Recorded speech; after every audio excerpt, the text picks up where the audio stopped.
सुप्रभात कक्षा द्वितीय बच्चों, विषय आपका हिंदी व्याकरण। तो चलिए आप भी अपनी अनुपम हिंदी व्याकरण पुस्तक खोल लीजिए और इसमें देखिए, हम इसमें अध्ययन कर रहे थे आपके तृतीय अध्याय मात्राएं का, जिसमें आज आप खोलेंगे पेज नंबर 16 पेज नंबर 16 खोल लीजिए और इसमें देखिए कल हमने इसमें दिए गए जो यहाँ पर है चित्र देखकर सही वर्ण पर मात्रा लगाकर शब्द पूरे कीजिए। तो हमने यहाँ पे इन वर्णों पर मात्रा लगाकर इन शब्दों को पूरा किया। फिर इसके बाद नंबर 3 पे दी गई मात्राओं को लगाकर दो शब्द बनाने का भी प्रयास किया। आज आप देख लीजिए, इसमें चौथे नंबर पे आपका चित्र देखकर बिंदु और चंद्र बिंदु लगाकर शब्द पूरे कीजिए। तो यहाँ पर देखिए बच्चों, यहाँ पर आपको 4 चित्र दिए गए हैं, जिसमें सबसे पहले ये किसका चित्र है? सांप का, शंख, पतंग और आँख। तो यहाँ पर आपको देखना है कि आपने किसमें बिंदु और किसमें चंद्र बिंदु लगाना है। तो यहाँ पर देख लीजिए, सबसे पहले सांप है, यहाँ पे लिखा भी है सांप। तो हम इसमें बताइए, इसमें बिंदु आएगा या चंद्र बिंदु? तो सांप में आएगा चंद्र बिंदु। तो यहाँ पर आप चंद्र बिंदु लगाएंगे। फिर है आपका शब्द शंख, शंख इस पे आएगा बिंदा। फिर पतंग, पतंग में क्या आता है? बिंदा आता ना। और फिर यहाँ पे लास्ट में क्या है? आँख है ना। तो आँख में क्या आएगा? चंद्र बिंदु। तो इस तरह से आप सांप और आँख में चंद्र बिंदु लगाएंगे। और चंद्र बिंदु अनुनासिक कहलाते हैं ना। और शंख और पतंग में क्या लगाएंगे? बिंदा, और ये अनुस्वर कहलाते हैं। तो इस तरह से बच्चों आप भी अपनी पुस्तक में सांप में चंद्र बिंदा, शंख में बिंदा, पतंग में भी बिंदा और आँख में फिर से चंद्र बिंदा लगाएंगे। तो इस तरह से आप इन चारों शब्दों को पूरा करेंगे। फिर देख लीजिए, इसमें रचनात्मक कार्य दिया गया है। यहाँ पे लिखा है, कक्षा में विद्यार्थियों को 2 समूह में बांटिए।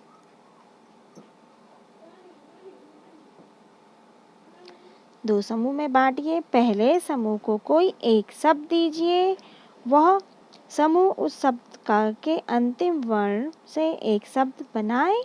और अब दूसरा समूह पहले समूह द्वारा बनाए गए शब्द के अंतिम वर्ण से शब्द बनाए। यह क्रम 10 बार दोहराइए। और इस तरह बच्चों, इस तरह का खेल आपने कभी अंताक्षरी खेली होगी।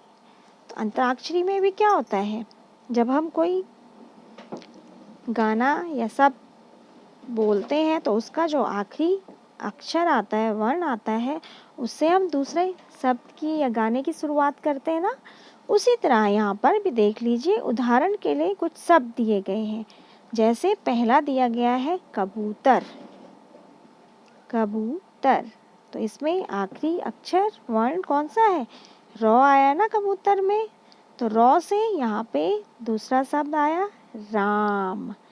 फिर राम का अंतिम अक्षर कौन सा है? मौ। अब मौ से फिर यहाँ पे लिखा है मछली, मछली। और फिर मछली का आखिरी अक्षर कौन सा है? लौ। तो लौ से हम लिख देंगे लड्डू। इस तरह आप भी बनाने का प्रयास कीजिए। लौ से हो जाएगा लड्डू। फिर डॉ से हम लिख देंगे डमरू, है ना, लड्डू। और फिर डॉ से डमरू। फिर रू से रुमाल। डमरू का लास्ट अक्षर क्या होगा? रू होगा। तो रू से रुमाल, है ना। आप यदि लिखना भी चाहें तो लिख सकते हैं। फिर देखो, रुमाल के बाद रुमाल का अंतिम अक्षर भी क्या होगा? लौ। लौ से लखनऊ। लखनऊ आपने नाम सुना होगा। लखनऊ क्या है? उत्तर प्रदेश की राजधानी, एक शहर है ना लखनऊ, तो लखनऊ। फिर आ गया यहाँ पे अक्षर ऊ। ऊ से ऊन। और फिर ऊन में आखिरी अक्षर क्या है? नौ। नौ से हम लिख देंगे या बोल देंगे नौ से नानी। नानी में भी आखिरी अक्षर फिर नौ आ गया। और नौ का फिर बना देंगे हम शब्द नगर। और नगर में क्या आया फिर आखिरी अक्षर? रौ। फिर हम रौ का से नया शब्द बनाएंगे राजा। तो इस तरह आप एक लड़ी बना दीजिए, है ना। और स्वयं कोशिश कीजिए, खुद कोशिश कीजिए कि आप कुछ अक्षर बनाकर, कुछ शब्द बनाकर यहाँ पे लिखेंगे। जैसे मछली, लौ से लड्डू, फिर डॉ से डमरू, फिर आया रू से रुमाल। इस तरह के शब्द जिस तरह हमने बोले हैं, आप भी इस तरह से स्वयं भी इस लड़ी को क्रमानुसार बढ़ा सकते हैं आगे। तो आज बच्चों, आज आप इस पेज में दिए गए चौथा और रचनात्मक कार्य करने का प्रयास कीजिए। तो चलिए बच्चों, यह कार्य आप, रचनात्मक कार्य आप स्वयं भी कर लीजिए। तो धन्यवाद बच्चों।